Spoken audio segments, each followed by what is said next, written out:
Pessoal, é surreal o que rolou nessa última segunda-feira no programa O Grande Debate, né? Segunda-feira, dia 28/7, o programa O Grande Debate estava tratando sobre a proibição dos acampamentos em frente ao STF, lá na praça lá dos Três Poderes, em frente ao STF. E o Xandão proibiu, né, os deputados que estavam acampados ali em frente ao STF, né? Mandou a polícia tirar todo mundo e acabar com o acampamento, né?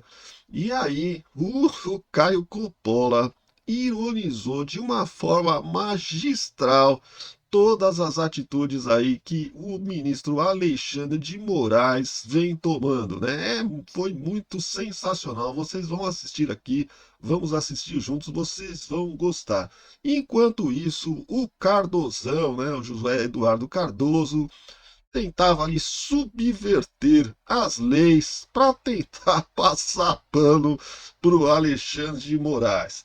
E na segunda parte, pessoal, o tema era o seguinte: era saber se o tarifaço dos Estados Unidos, a hora que começar o tarifaço, né, as consequências do tarifaço, se isso vai afetar a popularidade do Lula.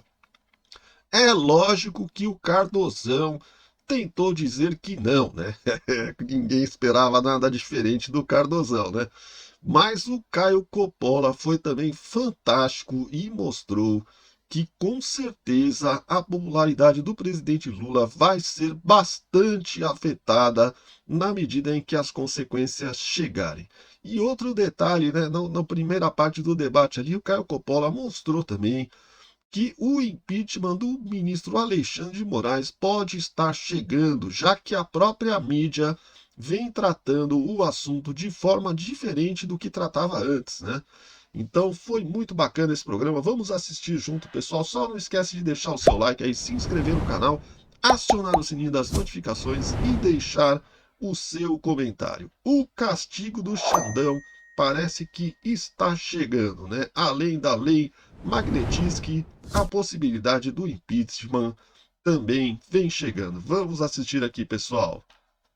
Vamos então ao debate, começando por você, Caio Coppola, bem-vindo, boa noite. Há excesso na proibição de acampamentos próximos ao Supremo Tribunal Federal? Olá, Juliano. Olá, doutor Zé Eduardo. Saudações à nossa audiência. Bom, vamos ao que diz a letra da lei.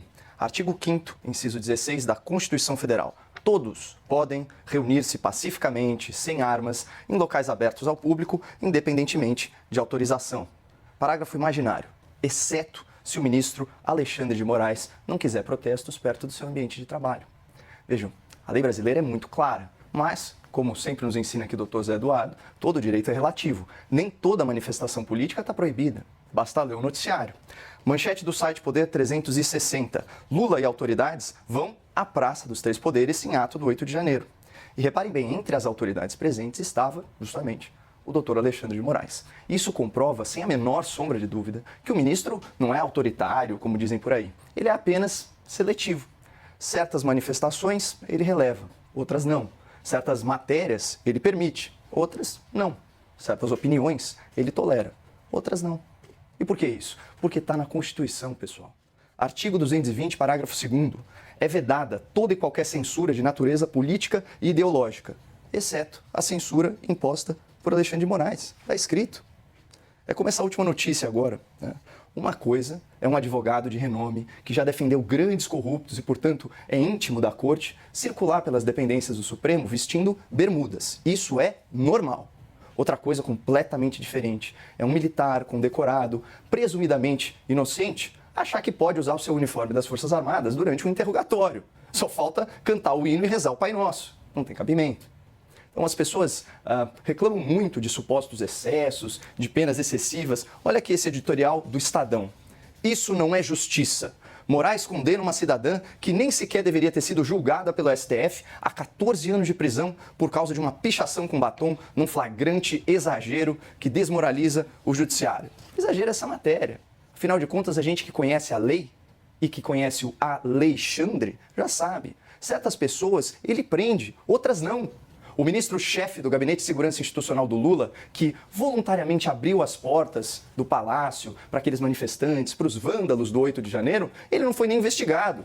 Então, mais uma vez, não dá para falar em autoritarismo, mas é uma questão de equilíbrio. Algumas pessoas foram democraticamente poupadas, outras não. Teve um rapaz que ficou encarcerado por 6 meses, incluindo 10 dias numa solitária escura. Ele foi preso e denunciado por uma viagem que ele não fez, por uma reunião da qual ele não participou, por uma minuta que ele não escreveu. E tudo isso já está provado desde o início da investigação. Mesmo assim, ele continua respondendo ao processo em prisão domiciliar, impedido de dar entrevistas, censurado nas redes sociais e proibido de ser fotografado e gravado em público. E por que isso, pessoal? Mais uma vez, porque está na lei, mais precisamente no artigo 397 do Código de Processo Penal. Aspas, o juiz absolverá o réu desde que provada a inexistência do fato e provado que o réu não concorreu para a infração penal. Mas tem um parágrafo único, exceto se o Alexandre de Moraes cismar com ele. E quando ele cisma, Ju, uma tragédia. Ouvir há excesso nessa proibição de acampamento próximo ao Supremo Tribunal Federal? Boa noite. Olá, Juliana. Olá, Caio. Em primeiro lugar, nós não estamos discutindo Lá vem a passação de pano. aqui propriamente liberdade de manifestação. Ninguém proibiu a manifestação. O que se proibiu é a manifestação naquele local específico. Pode fazer a mesma manifestação em outros locais. Então, vamos colocar nos devidos lugares a questão. Segundo ponto. Isso pode? Claro que pode. Aliás, é bem comum. Por quê? Embora a Constituição diga que eu tenho liberdade para fazer manifestações onde efetivamente eu o deseje, desde que sejam locais públicos, sempre se interpretou isso dentro da ideia de que direito tem limites, como lembrou o Caio. Ou seja, eu posso, por exemplo, fazer uma manifestação no entorno de um hospital, de maneira a impedir que ambulâncias entrem? Não, a polícia pode simplesmente dizer, não, aqui não. Aqui você não pode fazer. Claro, porque está comprometendo outros interesses, outros valores que são igualmente importantes. Ou seja, os direitos que estão consagrados na Constituição não devem se contrapor a outros direitos. Então eu tenho que proporcionalmente estabelecer um limite. Aqui você não pode fazer essa manifestação, mas em outro lugar você pode. Tem sido muito comum ao longo dos tempos, e portanto não há nenhuma novidade nisso, você proibir certas manifestações em certos locais. Por exemplo, eu me recordo que quando o Papa esteve no Brasil, havia um movimento que queria fechar a rua, impedindo o Papa de passar. Era uma manifestação, era não queremos Copa, era um monte de coisa. Mas eu não poderia ter isso. Então a tropa de choque ficou de prontidão, não foi necessário ter nenhum outro tipo de medida, porque o movimento conseguiu ser convencido a desviar, mas seria necessário tirar as pessoas dali, porque não poderiam fazer aquela manifestação lá, obstruindo ou colocando em risco as autoridades que estavam presentes no ato. Ou seja, na Praça dos Três Poderes é possível manifestações? Sim, sempre foi feito manifestações, até que exista risco. Me lembro, por exemplo, que em 2013 houve uma grande depredação na Praça dos Três Poderes, de 1 milhão de pessoas. O Itamaraty foi quebrado, o Congresso Nacional foi quebrado, e a partir daí surgiu todo um conjunto de análises de inteligência em relação ao que mais se faria lá. Então, o que se decidiu em conjunto, o governo do Distrito Federal, o governo federal, nós não vamos permitir, nessas manifestações, o acesso à Praça dos Três Poderes. Faça em outros lugares, porque eu não poderia colocar em risco as instituições. Bem, o que nós temos no caso da decisão do ministro Alexandre de Moraes? Nós tivemos os acontecimentos do dia 8 de janeiro, nós vimos o que aconteceu. As redes sociais foram detectadas em grande ebulição ou provocação para que fatos como aqueles pudessem eventualmente se repetir em acampamentos e, prudentemente, fazendo o que já foi feito em inúmeras outras oportunidades, o ministro Alexandre de Moraes decidiu, ou não, aqui não, querem acampar em outro lugar, querem se manifestar em outro lugar, aqui não, ou nestes lugares não pode. Isto é absolutamente corriqueiro, comum, e não há nenhuma ofensa à Constituição, porque se efetivamente, e parece que era, havia uma intenção de coagir, pressionar a livre decisão do Supremo Tribunal Federal em relação aos processos do dia 8 de janeiro, ou em relação aos processos que visavam efetivamente implementar um regime ditatorial no Brasil, evidentemente é um direito que está posto. Eu não posso ter liberdade de manifestação em locais que eu atinjo outros valores. Mas poderia ser feita uma outra manifestação ali, por exemplo, para o Dia das Mães? Claro. Isso não traz em risco as instituições, isso não coloca a risco as instituições democráticas, não coage nenhum ministro. Então não se trata propriamente de uma seletividade daquilo que eu quero faz e o que eu não quero não faz. Se trata de uma análise de segurança pública e de análise de risco que é feita pelos órgãos de inteligência policial. Por certo, a inteligência policial, que tem o dever de efetivamente informar as autoridades, detectou o movimento nas redes, viu a presença daquela situação e o risco potencial de se repetir de 8 de janeiro. O que eu tenho que fazer? Não. Porque é engraçado, porque quando se fala de 8 de janeiro, uma das questões que levantava a Juliana era efetivamente: mas por que então deixaram entrar na Praça dos Três Poderes? Lembram-se disso? Só que agora parece que esse argumento não vale mais. Quando tentou-se utilizar isso contra o governo federal, quando era o governo do Distrito Federal que deveria tomar esta atitude.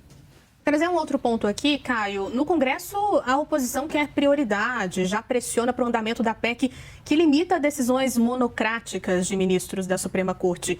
Essa decisão que gerou polêmica, essa decisão de Alexandre de Moraes, acaba fortalecendo ou não o argumento dos parlamentares perante a opinião pública? Maneira. E tem um outro aspecto dessa decisão que também é inconstitucional, que foi a ameaça de prisão caso os parlamentares resistissem à ordem ilegal de saírem da Praça dos Três Poderes por se manifestarem pacificamente. Inclusive um deles estava com um esparadrapo na boca, fazendo uma espécie de jejum de palavras. O ponto é o seguinte: isso fere de morte artigo 53, parágrafo 2º da Constituição, que garante imunidade parlamentar a esses deputados. Então, há uma dupla inconstitucionalidade na medida. Eu queria também pontuar que, como o G. Dias, o ministro-chefe do GSI, à época, aquele que abriu as portas para os manifestantes e vândalos, chegou até a servir água, né, para quem ocupou aí o prédio público, ele foi ouvido. E ele disse que havia centenas de homens de prontidão que não foram alocados para conter essa situação. Esse é o primeiro ponto. O segundo diz respeito à inteligência instantânea, que tão logo foi montado o acampamento, já removeu os parlamentares. E a gente sempre olha com certa reserva, depois que a Folha de São Paulo publicou matéria dizendo que o ministro relator escolhia os alvos e depois, por meio de assessores, buscava as provas ou a fumaça de provas ou forjava provas para tentar incriminá-los. Isso daí é de domínio público. Então a gente sempre vê isso com um certo grão de sal. Outra coisa, as pessoas envolvidas não têm absolutamente nada a ver com o 8 de janeiro. Quem tinha a ver com o 8 de janeiro já está investigado, já está censurado, preso injustamente, alguns deles, muitos deles, inclusive. Então, eu não acho que caiba esse tipo de argumentação aqui. E, finalmente, eu deixo vocês com a opinião do presidente da República, o Lula da Silva. Em 2023, ele removeu as grades ali da Praça dos Três Poderes e ele alegou o seguinte, aspas, se eu quisesse cercar o povo, não permitir que ele faça protesto, não tem sentido a democracia. Significa que quem faz coisa errada tem medo. Fecha aspas. Então essa é a visão do senhor Lula da Silva para aquelas pessoas que impedem aí a livre manifestação, a manifestação pacífica. E agora, até pegando emprestado um argumento do ministro Luiz Fux, doutor Zé Eduardo, não há que se falar em coação a juízes, porque o Supremo Tribunal, nas suas próprias palavras, opera de forma absolutamente independente. E não vai ser uma manifestação na porta do tribunal que vai coagir um juiz de direito a atuar ou deixar de atuar de uma determinada forma. Então, esse é outro ponto. Agora, o ministro Alexandre de Moraes, ele vem colecionando uma série, são sucessivos abusos, inclusive a ponto dos maiores periódicos da imprensa nacional, né, finalmente abandonarem essa unanimidade, essa narrativa hegemônica e passarem a criticar mais ativamente. Ou seja, não é só a PEC que ganha força, Ju, é a ideia de impeachment do senhor Alexandre de Moraes, que tem muito apoio popular e que já está mobilizando aí a opinião pública. Vamos então ao debate, Cardoso, começando por você agora. O início do tarifaço tem potencial de afetar a popularidade do presidente Lula? Veja, apenas fechando o debate anterior, que talvez o Caio vai voltar, eu quero dizer numa frase o meu pensamento. Ordem judicial que tenta impedir a consumação, a tentativa de delitos inafiançáveis, ela gera, obviamente, a possibilidade de prisão daquele que desafia a ordem judicial para praticar esses crimes. Parece a interpretação até que natural do texto constitucional. Mas voltando agora à pergunta, eu quero observar o seguinte. O governo brasileiro está totalmente disposto a negociar. Mas a própria diplomacia dos Estados Unidos da América diz, não. Está obstado a negociação. Donald Trump não quer negociar. Enquanto não houver uma situação de reversão da situação de Jair Bolsonaro e de seus cúmplices na tentativa de golpe de Estado, eu não vou negociar. Isso está evidente. Então eu acho bastante curiosa a ideia. Não, olha, a inabilidade do governo Lula em negociar. O Lula nem sequer tentou negociar. Tá óbvio e ululante, né, que o Lula não quer negociação. Ele tá tentando surfar nessa onda aí de defesa da soberania nacional. O Lula não tá querendo negociar nada. Ele quer entregar o país para a China. O cidadão não quer negociar. Como o Trump não quer negociar, quando é que está a inabilidade? Alguém impõe alguma coisa, eu falo, vamos negociar? Ele fala, não, não vou mudar se você não fizer algo que é inegociável para mim. A soberania nacional é inegociável. É absolutamente inegociável. Você tentar dizer um poder se imiscuir no outro, dizendo, olha, faça tal coisa, isso já é uma ofensa ao Estado de Direito básico. Mas mais que isso, está querendo que o Brasil, Donald Trump está querendo que o Brasil abra a mão da sua soberania. Isso é inaceitável.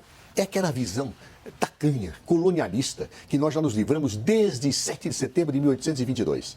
Ali nós nos independemos do império, não do império que já não era mais o império português, mas daquele país colonizador que nos dava ordens, que dizia, volte Dom Pedro. Desde então, o Brasil tornou-se independente. Mas tem alguns que acham que nós somos colônia. Tem alguns que acham que somos República das Bananas. E falam, eu quero negociar a tua soberania, presidente Lula. E se você não negociar a tua soberania, então aí eu vou massacrar seu povo com meu poderio econômico de grande império. Há brasileiros que aplaudem isso ainda. Para meu espanto. Claro. Então, concluindo, eu acho que se esta situação ficar clara ao povo brasileiro, como está, isso faz com que exatamente mais de 60% da população hoje rejeite a posição de Donald Trump, segundo as pesquisas. Se isso continuar ficando claro, e eu espero que fique, porque é óbvio, não creio que nada disso atinja a popularidade do governo Lula. Vai atingir daqueles que efetivamente desejam que o Brasil se coloque de joelhos frente ao império dos Estados Unidos da América. Coppola, tarifaço pode impactar a imagem e a popularidade de Lula?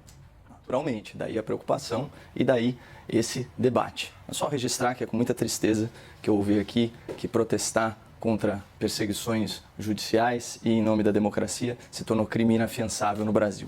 Mas vamos lá. Quando o eleitor... Acabou com o Cardozão.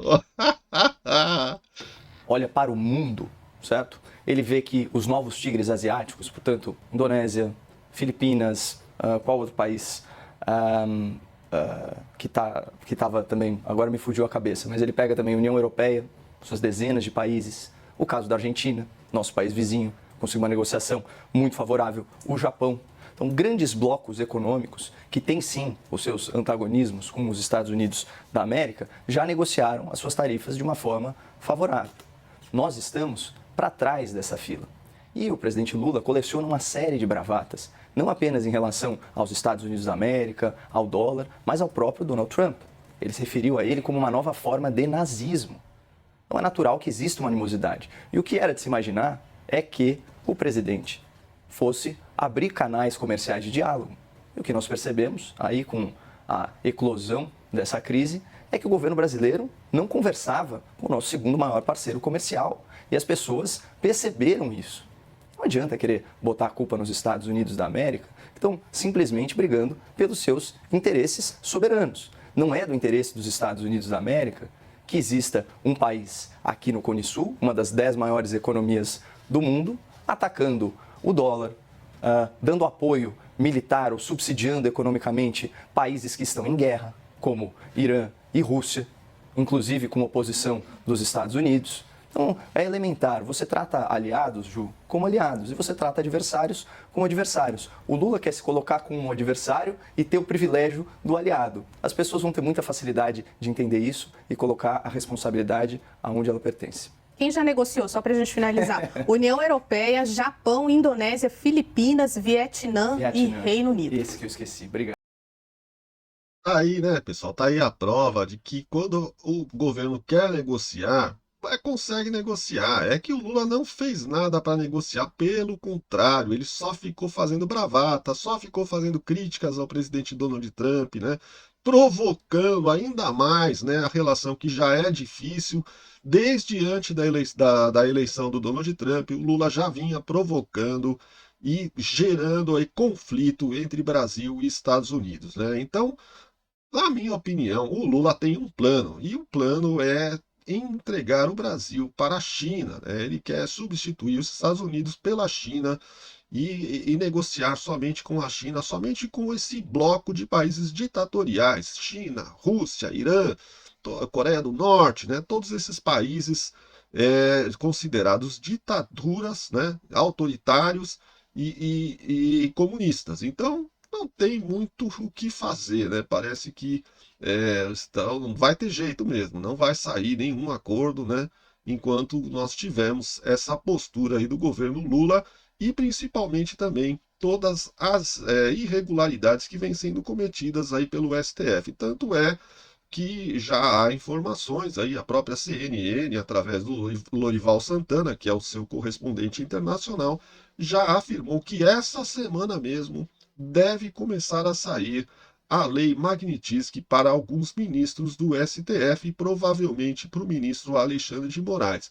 E como disse o Coppola aí, o impeachment do ministro está ganhando força, inclusive na mídia tradicional. O consórcio da mídia já está, né, ganhando força o impeachment do ministro, né? O pessoal está percebendo que ficar do lado do ministro que comete tantas irregularidades fica difícil. Então já estão começando a apoiar o impeachment do ministro.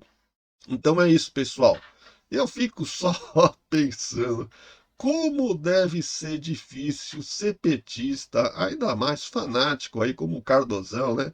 E ter que ficar passando pano, inventando lei, né? Subvertendo as leis. Ele é advogado, cara, é um advogado de renome, né?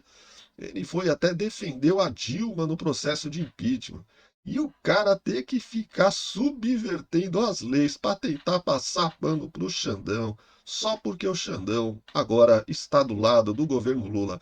Essas mesmas pessoas do PT que agora defendem o Xandão, quando ele foi sugerido lá pelo Michel Temer para ser ministro do STF, eles desceram a lenha. Cardozão deve ter descido a lenha também, né? Mas com certeza.